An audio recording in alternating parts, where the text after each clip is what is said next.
Megan hasn't allowed her heart condition to limit her life. I think, if anything, it has made her more determined to succeed at whatever she does, whatever she sets her mind to.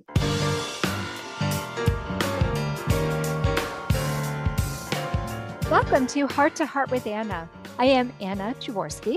My son Alexander was born in 1994 with a single ventricle heart. He is my inspiration and the reason I am the host of your program. Today's program is CHD in the 1980s, Mom, Dad, and Daughter, featuring scriptwriting volunteer Megan Tones, who some of you loyal listeners might know, and her parents, Donna and Ian Leadbeater. We'll start today's program by learning a bit about Donna and Ian's early journey as heart parents. Then we'll talk to Megan, and finally we'll talk to all three of them together. Donna and Ian were born in Brisbane, Australia in the 1950s. They met in the early 1980s and married in 1982. Megan was born in February of 1983. All was going well for the new family until Megan became unwell at 6 days of age. Megan made her first ambulance trip to the pediatric cardiology unit at Prince Charles Hospital.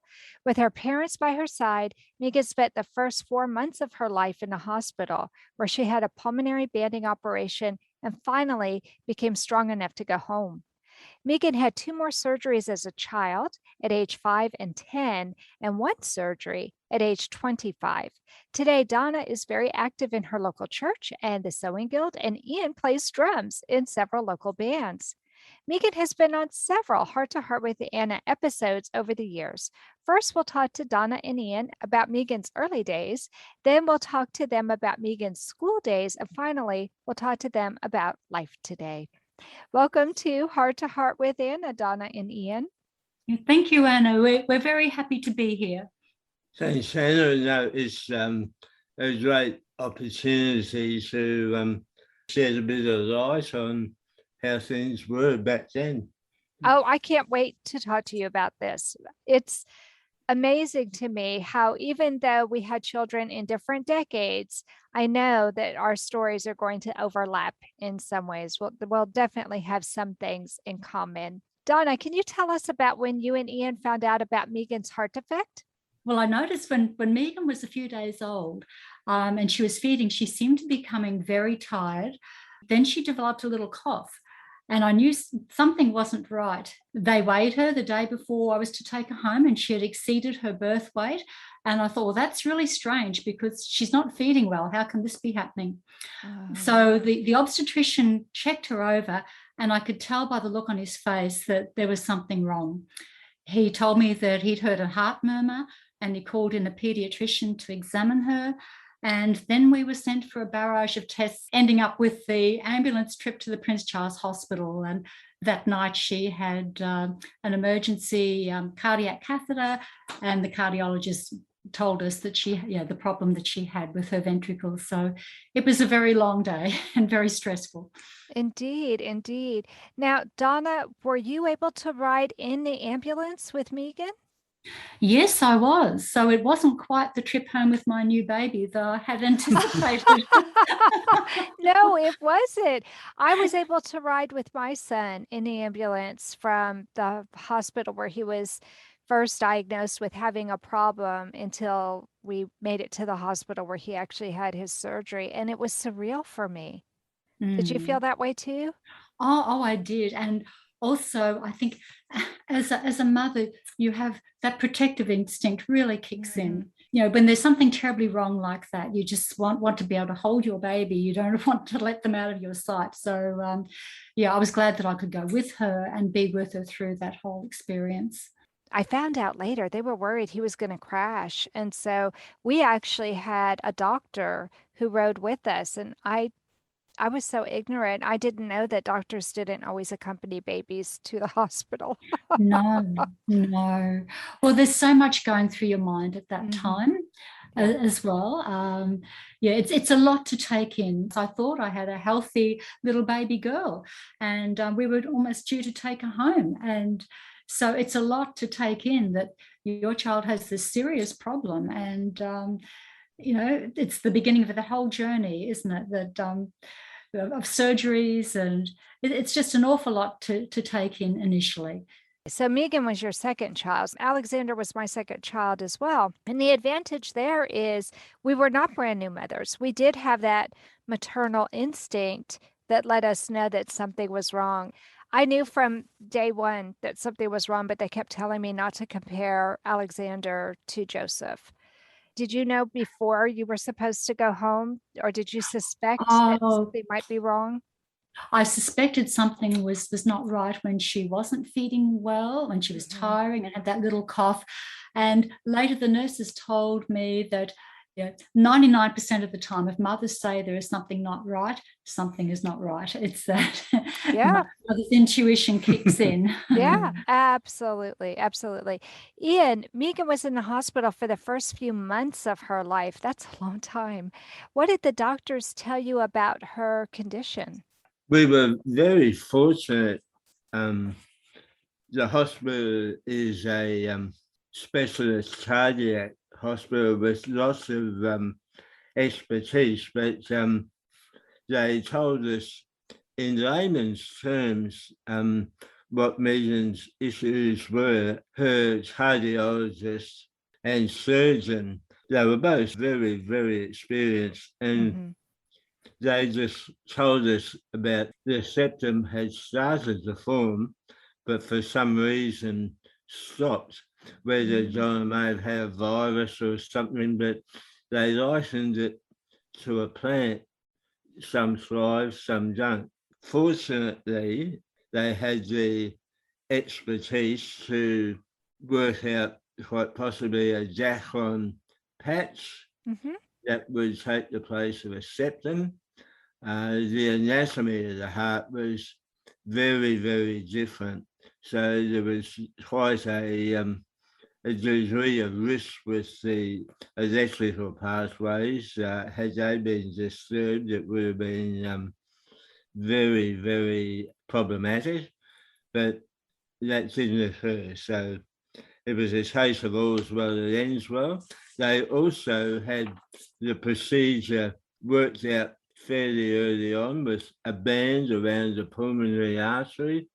And then after that had settled down and the heart function became more normal, they would then try the patch. We had the feeling that they were pretty much always in control, barring the unforeseen, of course. Wow, they really explained a lot to you then, and you were able to very well understand what they needed to do to Megan. They were very, very clear in their explanation, and obviously we were both very, very focused on what was likely to happen. What changes did you notice in Megan after she had that pulmonary banding? It was wonderful.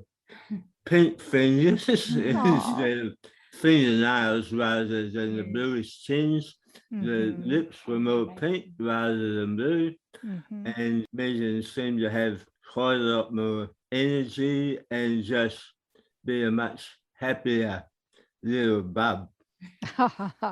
Now, Donna, did you notice that she started to feed better? Yes, well, that would have been around 4 months. She did start to feed better and just gradually start to put on a little bit of weight. I think she was only about 9 pounds, only a couple of pounds above her birth weight. So she had grown in length, but she was a very slim little baby. She's still a slim little baby. She's adorable. Well, today many parents have support groups in the CHD community, but there was nothing like that when our children were born. What support did you find most helpful when Megan was a baby? First of all, we had a great surgeon. We were very lucky, Dr. Mark O'Brien, and he said a couple of really encouraging things to us. I'll always remember when we first took Megan as a little baby, he said, Megan is here for a purpose. He obviously had quite a strong faith, but it was just really encouraging to hear those words and unusual to hear that from a surgeon. Yes. But he also said to us, don't spoil her. Oh. And, I suppose he saw parents who tried to wrap their children in cotton wool because they had this heart condition. So we always encouraged her to have a go at things and take part in school activities. And I think that certainly helped her along the way as a child. But getting back to when she was a baby, there was a wonderful matron, Sister Morris, who'd had a lot of experience, an older lady, and she was just extremely capable, and she inspired great confidence. She was the head of the children's pediatric ward at the hospital there. And we just knew when she was there, Megan was receiving the best possible care. She gave great advice with feeding and just that sense that everything would be okay. And she was scary at first. very much in control. And I must mention the other nursing staff was supportive, but apart from that, there were no support groups for parents. But a friend of my sister-in-law knew of someone who had this lady who'd had a little boy who was born with CHD, and she gave me her phone number. So I got in touch with her, and it was just wonderful to speak to someone else who had been through the same experience. And her little boy was at school at that stage. So that just gave me hope. Yes, we can get through this. And yes, Megan will go to school. And it was very encouraging to speak to someone else who was just a bit further down the track.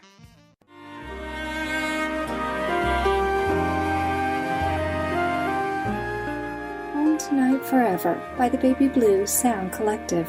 I think what I love so much about this CD is that some of the songs were inspired by the patients. Many listeners will understand many of the different songs and what they've been inspired by. Our new album will be available on iTunes, Amazon.com, Spotify. I love the fact that the proceeds from this CD are actually going to help those with congenital heart defects. Enjoy the music. Home Tonight Forever.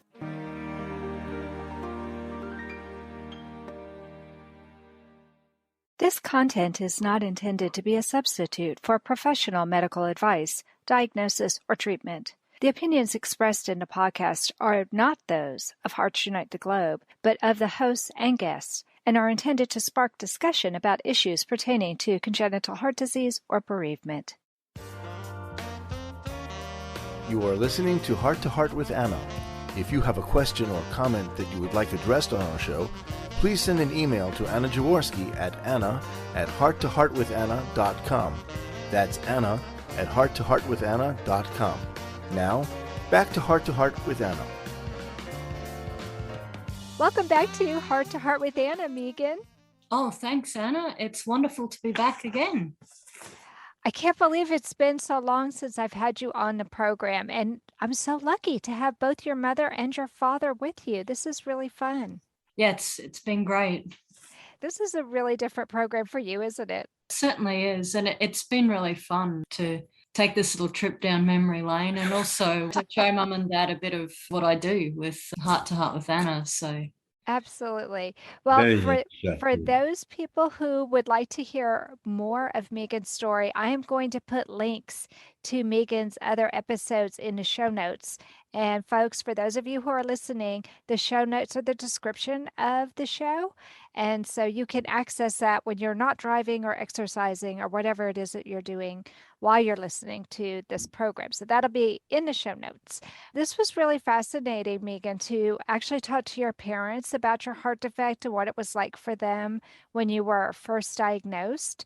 We've never really talked about your family life as a big sister. Why don't you tell me about your siblings? Yes, I'm actually a middle child, Anna. So I've got a brother, Michael, who's 4 years older than me, and a younger brother, Stephen, who is 8 years younger. Wow, that's a big spread. But we all love to play video games together growing up. So there you go. I remember we've had just about every video game system known to man. So I remember when I was a little girl, we had the Atari and the old Nintendo Entertainment System. Oh, darling, you are showing your age. I know. And even before that, I remember very young, this is one of my early memories. Michael had a dashboard, so it was like a little toy driving game. And we used to sit side by side while he'd play on the dashboard, and we'd pretend we were driving in the car together. And he'd always make it fun. Like he'd be like, "Duck, we're going to crash," or something like that. And That sounds great. yeah, so, and then of course the Super Nintendo came along and Stephen came along roughly at around the same time, actually. So the three of us, we'd play Super Mario World and Donkey Kong and Mario Kart and Street Fighter, all those games that were really popular back then. And as we've gotten older, obviously our lives have taken us in different directions, but if you put a PlayStation or something down in front of us, we'd all play together. And I'm sure that you all would become super competitive with each other, right? We'd actually be more competitive with our cousins. Well, Megan, many parents worry when they find out that their children are going to be born with a heart defect and require open heart surgery. And parents sometimes worry that their children are always going to be in the hospital or have a different quality of life than their heart healthy children. I was really impressed to hear your mother say that the surgeon said, don't treat her any differently. Tell me about what it was like growing up. I think that probably it is quite common for people to treat sons and daughters differently regardless. I think most things that would be dangerous for a heart kid would be dangerous for other kids as well. I have a cousin who's about the same age as me, and one time we were over playing at his house, and for some reason we got the bright idea to crawl along the top of the fence, and it was about a 6-foot high fence. Yikes. And he fell off. Oh no.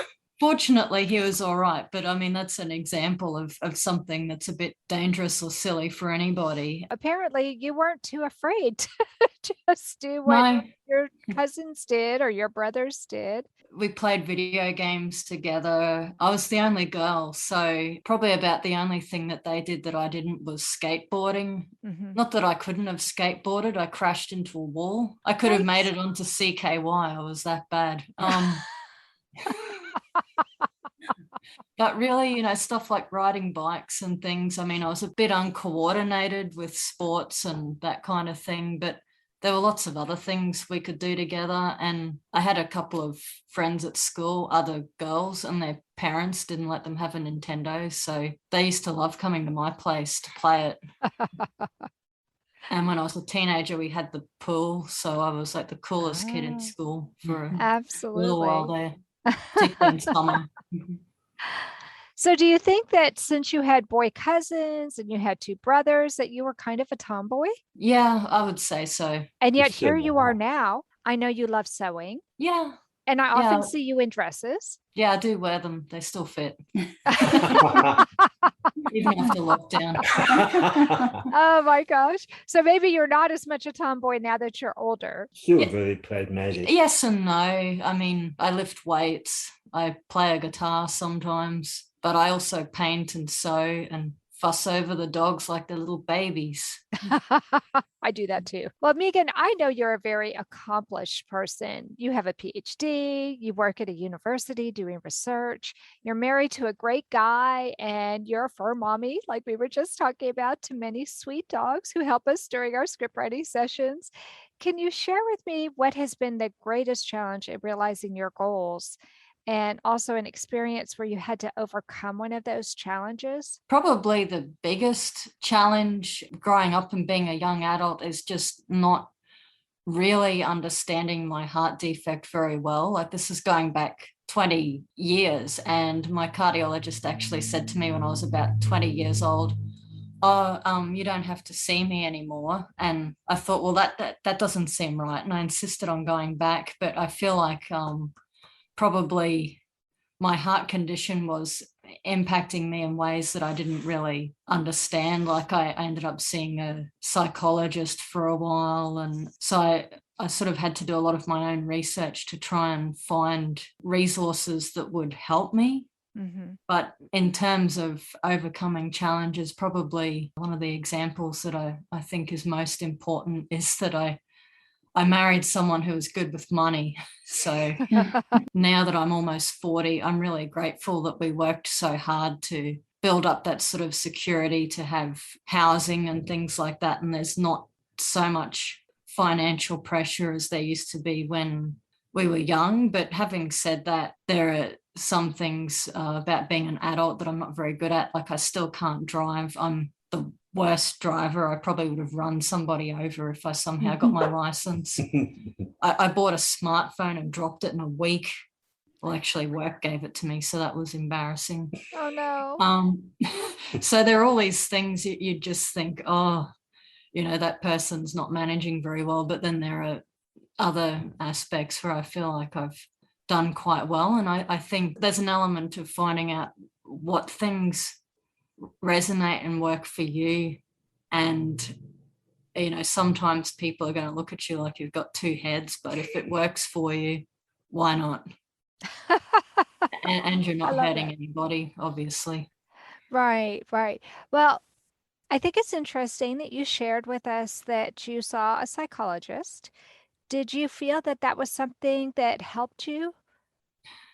I think a little bit in just trying to understand like what was going on.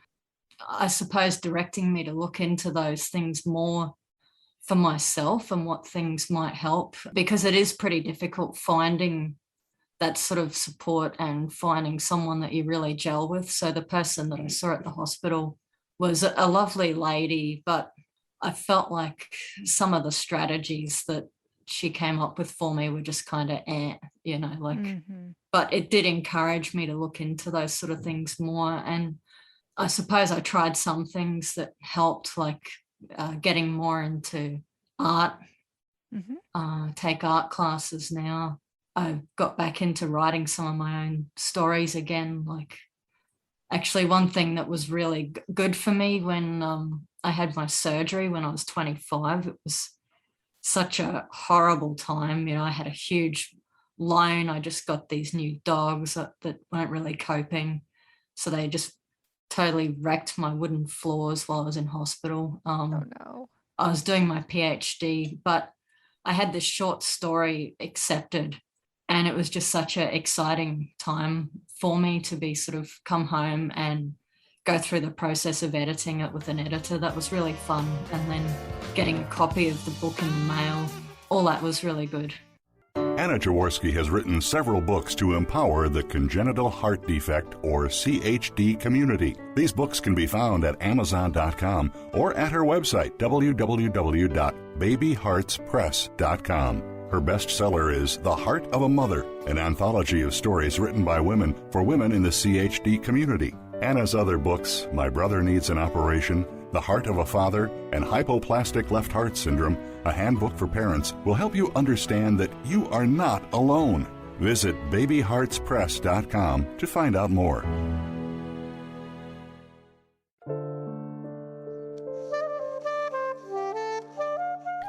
Heart to Heart with Anna is a presentation of Hearts Unite the Globe and is part of the Hug Podcast Network. Hearts Unite the Globe is a non-profit organization devoted to providing resources to the congenital heart defect community to uplift, empower, and enrich the lives of our community members. If you would like access to free resources pertaining to the CHD community, please visit our website at www.congenitalheartdefects.com for information about CHD, the hospitals that treat children with CHD, summer camps for CHD survivors, and much, much more. So now it's time to have the whole family together, and this has been so much fun so far. I can't wait to see what we come up with when we're all together. But we're going to start with you, Donna. Can you share with me one of your fondest mother-daughter memories? I suppose when I think back, that period before Megan went to school, we had a wonderful time together making things. Megan's always been very creative. And I suppose because she wasn't an outdoors kind of little girl, she didn't run around a lot. She just loved painting and drawing, and she loved animals. And we had a collage cupboard where I kept all sorts of fabrics and scissors and tape and paints and things, and she used to like making little costumes and things. And because I'm a sewer, I really got into it with her. We used to have a lovely time and cooking together. We used to make cupcakes, and even now as an adult, we both go to the sewing guild together. Megan has, she's continued with that, with her interest in sewing and making her own clothes. So we've had that wonderful creative interest together.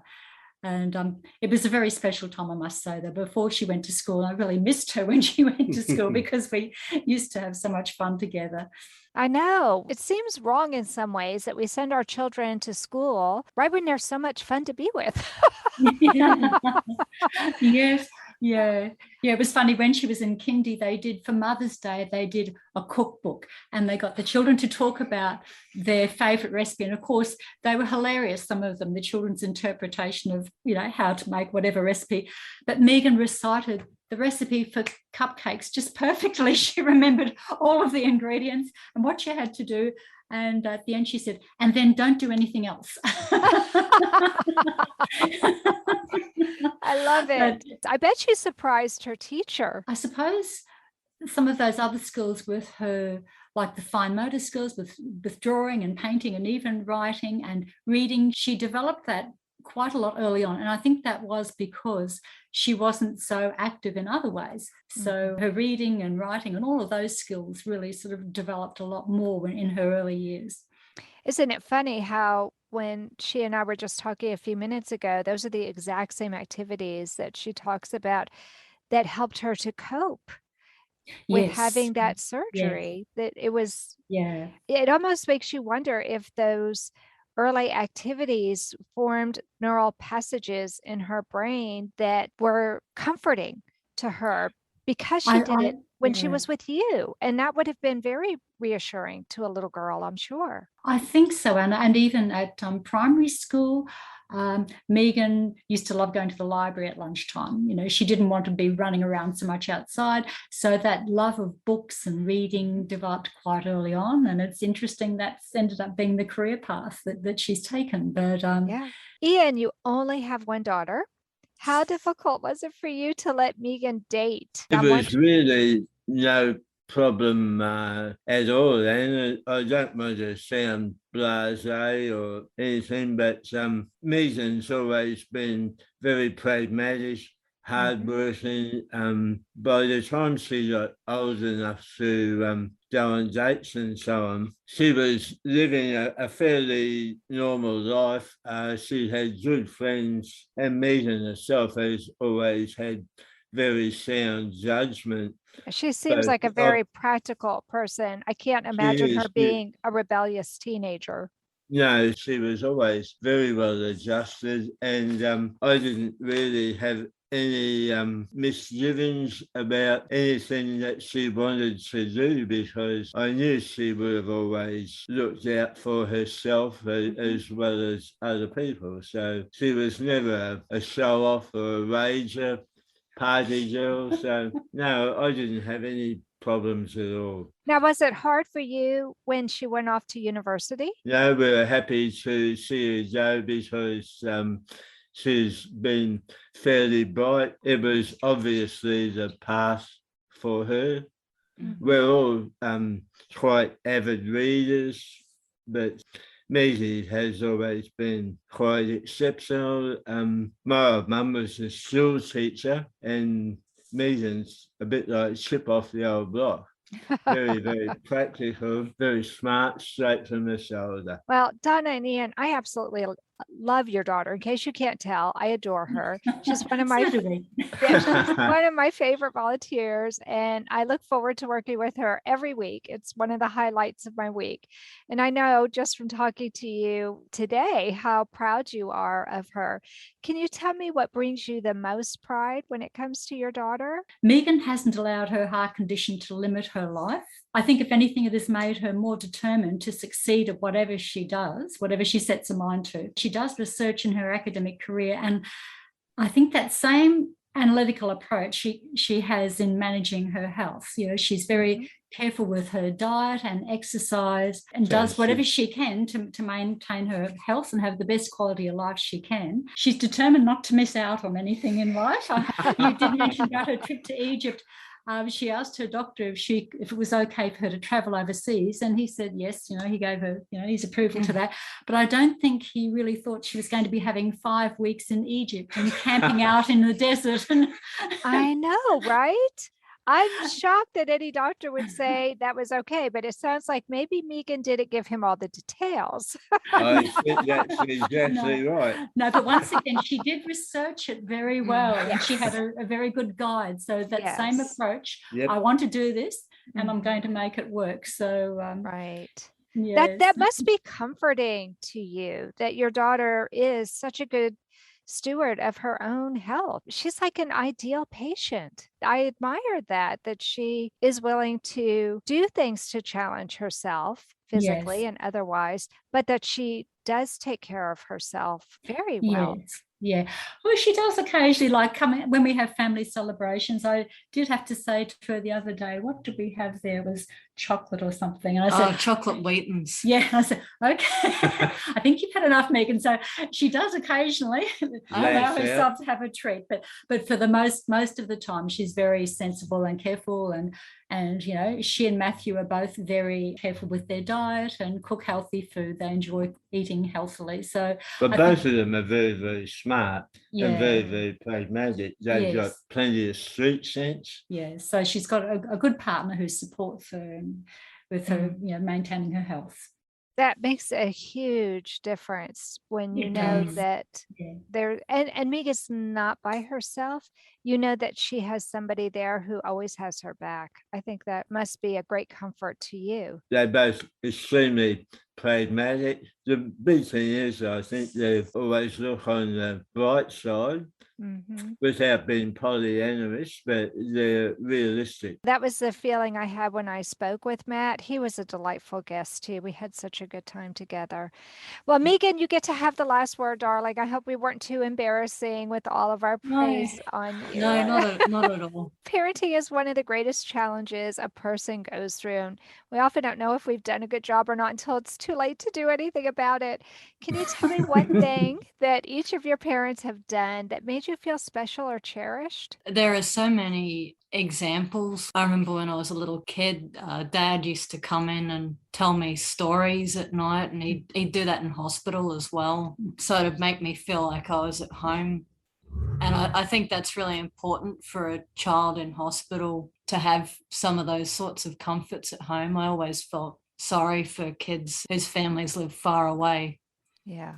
And they couldn't have both their parents with them.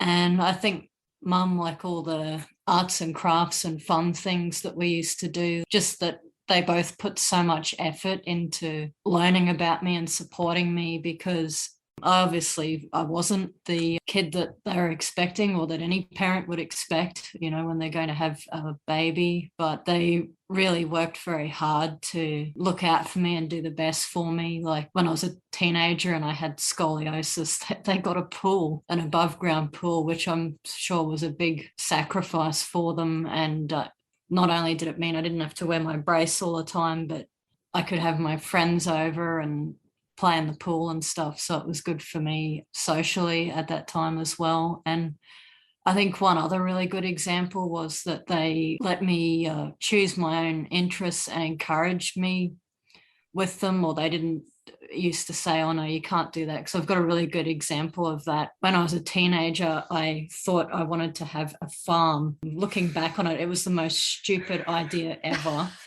And I didn't even really have an understanding of what a farm was. I thought I'd just live in this nice place by myself and hang out with all the animals. So it was more like an animal sanctuary I was thinking of. But rather than say, oh no, Megan, that's a really stupid idea, you couldn't do that, they took me to like this agricultural university open day so that I could see what it was like and what I would have to study. We went on a farm stay holiday so I could see what it was like getting up at 6 o'clock in the morning and walking all around a farm and getting chased by cows. But you like the pigs. Yeah, I really liked the pigs for some reason. The piglets were so cute. Oh and my gosh. The people had all these dogs and stuff. So it was a really fun holiday, but I did eventually realize that that probably wasn't a good career option for me, which it wouldn't have been. But rather than just tell me, oh no, you can't do that, it's like, well, this is what it will probably be like and this is what you'll have to know, which I think is a really good approach. Yeah. Yeah. And I it guess sounds like they were very respectful of you, Megan. and pushing me to do things as well, I think to some extent is good, like having a choice in things, of course, but also getting that encouragement and push, which I think a lot of kids probably need, because things are hard work. You know, if you want to get good at something, it's hard work. Mm-hmm. But also, so I wouldn't get left out of stuff like sports days and things. I mean, I was rubbish at sports, but Me my too. parents, And I didn't have a heart defect to blame it on. my parents didn't just keep me home and say, "Oh no, you can't do that." At Oh, least shit. I was able to at least go and be with my friends and stuff. And so that participate. kind of thing was good. And another big thing was I hated physical activity when I was a kid so much. I mean, I still don't like it much, but I see the benefits of it. We got a dog. My parents did not want a dog, and I did, and they got me one. I had to nag them for almost a year, but in the end, they loved the dog. That's so sweet. Yeah, it meant that I played outside and went for walks and made friends with other kids. People always come up to you when you've got a dog. Absolutely. And I made clothes for her, little jackets and things. I could just see you doing that, Megan. Did you have matching jackets with your dog? I don't think so. Not quite that bad. Not quite that bad. Oh, it's so lovely to hear a young woman say such kind and loving things about her parents. I hope that has been something special for you, Donna and Ian. Oh, it's been lovely to share. Yes. Well, I have been wanting to meet you for years. So thank you so much for coming on the program, Donna and Ian. This has just been delightful. Oh, it's been a great pleasure. And it's been wonderful to meet you and talk with you as well, Anna. Thank you. Absolutely. Very, very good. Keep up the good work, and hopefully listeners can maybe get a little bit of insight. Well, they probably work it all out for themselves anyway, but it never hurts to have things confirmed or to hear other people's stories. Absolutely. That is what can sustain us. Well, Megan, thank you so much for coming back on the program. I love having you on the show, and you know you're welcome anytime. Thanks, Anna. I'd be happy to come back another time. I'm sure we can think of some ideas for shows, so that won't be a problem. It's never a problem for the two of us, that's for sure. Well, that does conclude this episode of Heart to Heart with Anna. Thanks for listening today. Next week on Tuesday at noon Eastern Time, we'll have another brand new episode. Until then, please visit us at heartunitetheglobe.org for information about congenital heart defects and our podcasts. And remember, my friends, you are not alone. Thank you again for joining us this week. We hope you have been inspired and empowered to become an advocate for the congenital heart defect community. Heart to Heart with Anna, with your host Anna Jaworski, can be heard every Tuesday at 12 noon Eastern Time.